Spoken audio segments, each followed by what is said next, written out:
Il ne leur reste que ces sacs et ces matelas. Après une marche pénible, la peur au ventre, ces familles sont arrivées à Boulengo, à 15 km au nord-ouest de Goma.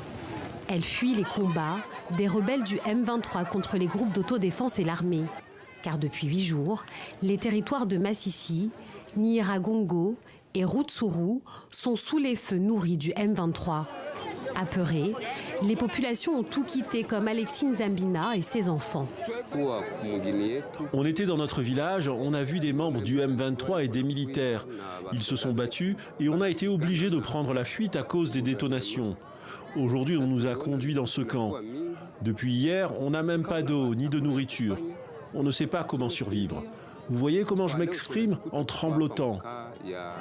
Plus de 10 000 personnes sont arrivées dans ce camp selon l'Organisation internationale pour les migrations. Mais difficile de prendre en charge toutes ces victimes des affrontements. Manque de sanitaire, d'abri, les conditions de vie sont difficiles pour eux, dont les visages témoignent déjà d'une extrême fatigue.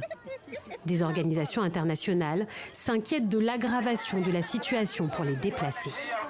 Vous voyez la manière dont ils restent ici, ils sont entassés, il y a des mamans enceintes, il y a des mamans qui ont des enfants, il y a des vieux et des vieillards, il y a ceux qui viennent quand ils sont malades, il y a même certains blessés de guerre et surtout que presque tout le monde est stressé de la situation de la guerre.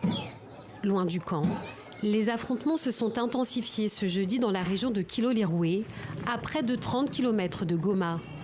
Forces armées de la République du Congo et milices d'autodéfense tentent de stopper les assauts des rebelles du M23, dont l'objectif serait de s'emparer de Goma et de Sake.